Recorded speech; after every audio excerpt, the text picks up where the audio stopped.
Howdy folks. Well, we're down here in the wood shop again, and lower level, of course, working on a piece of, this is wood is ash. Looks kind of nice. Ash is a very dense, very heavy, very hard wood.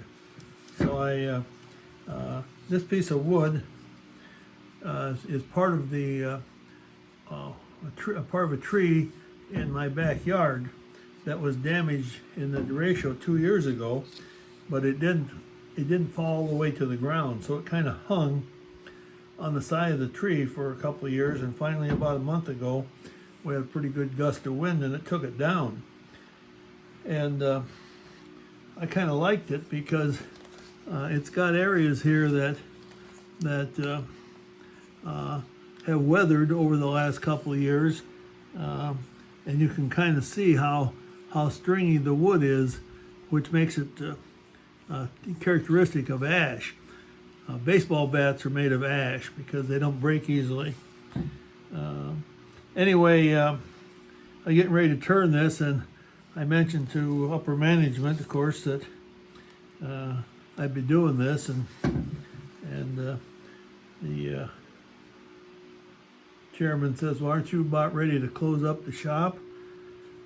And I said, "Well, not really. I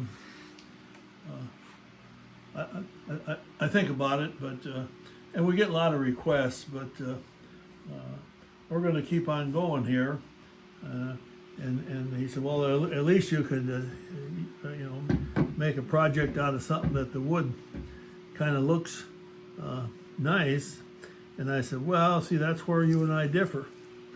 I'm looking for wood that has some unique appearances to it, and I think this will fulfill that. Low on this side, higher on this side. The bowl can be about this wide, so we'll have pretty big bark at the edges. And I don't want to go too far because I want to preserve some of this wood in a state where it was split off. So I've never really seen this before. Don't know how it's going to work out, but we're set up here to go, and I'm going to chuck this up in the 4-jaw chuck here.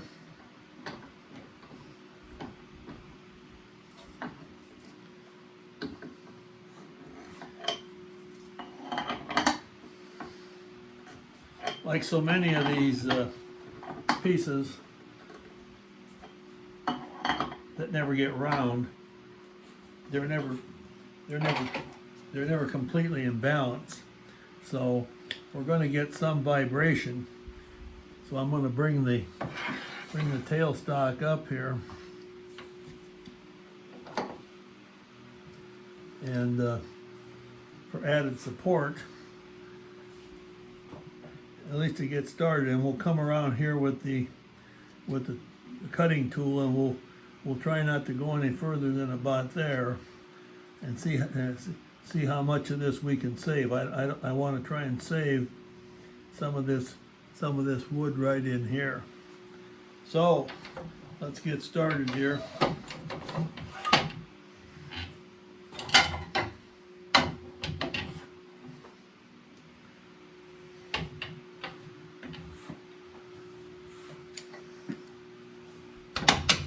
We need to give us a little more room for the tool rest set up there.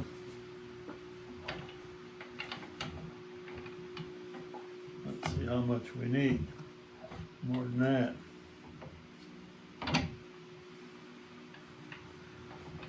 Okay, about like that ought to do it. Okay, we're gonna come in here.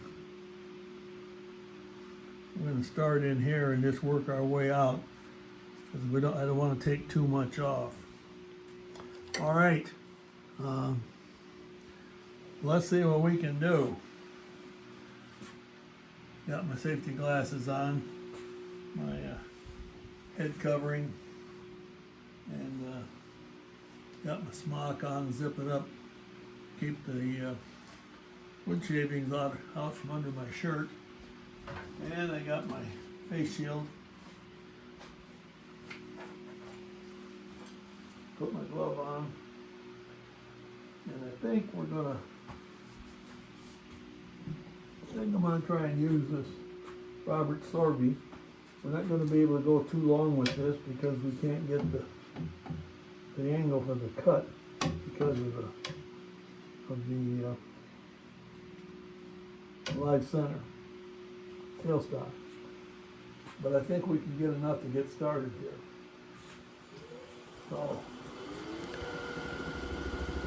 turning in about 782.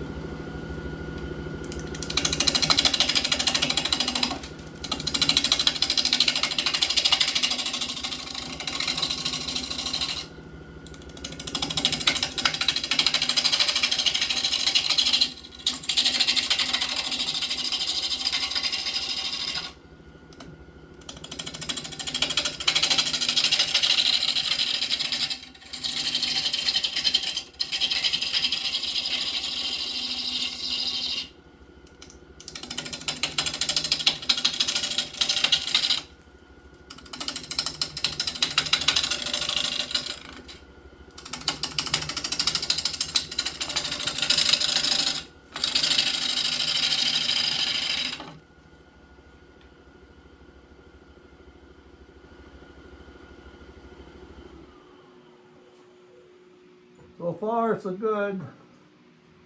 Yeah, we don't want to come out really any further. In fact, we're out there a little too far now. Okay.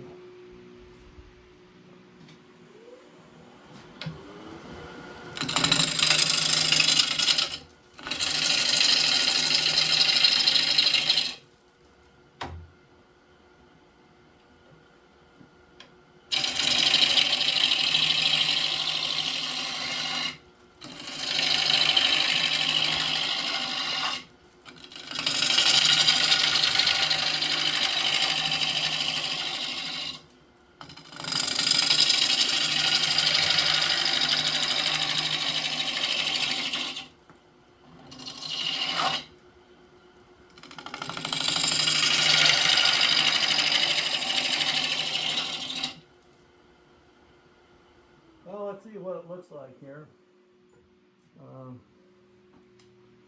Looks like we're going to have a lot of this bark in this other area showing. Now the question is, do we want that much?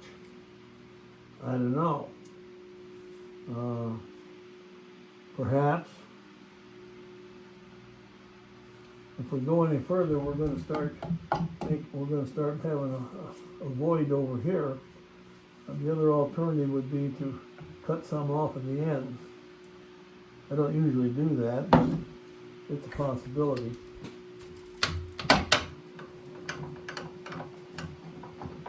I think we'll take the tailstock off here.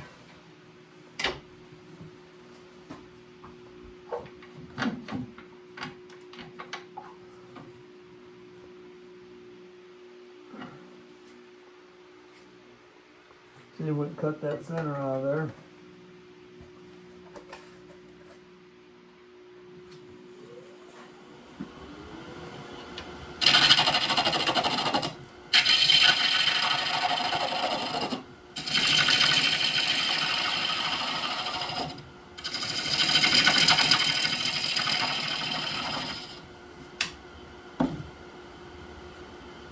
We have to go down this a little bit.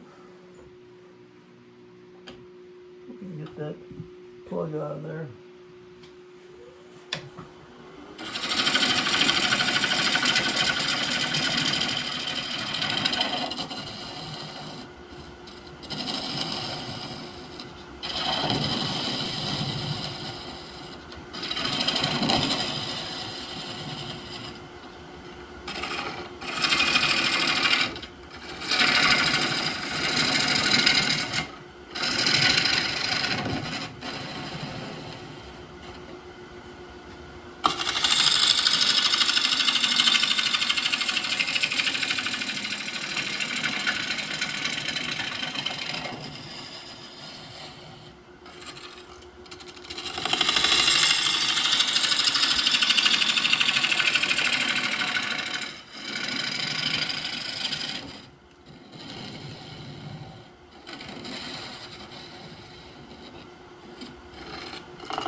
I don't know, folks, we're gonna like that or not. We're gonna like having a lot of bark up here.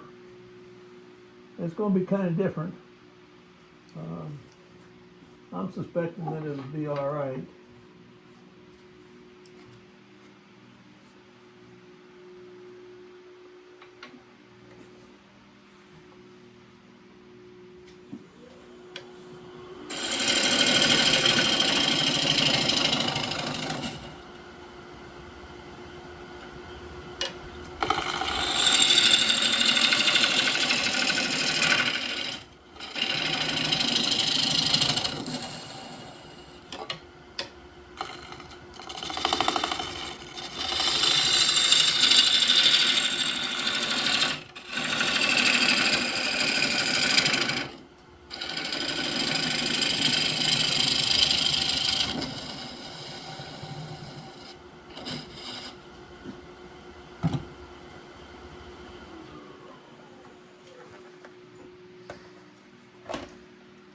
Well, I think it's going to look pretty nice. I think what I'll do here, I think I'll shut the recorder off, and I think I'll drill a hole in here, and it's not going to have to be very deep. And we'll establish the depth here, and then we'll come back and we'll clean it out, and we'll decide if we want to go any wider. Okay, thanks folks, have a good day.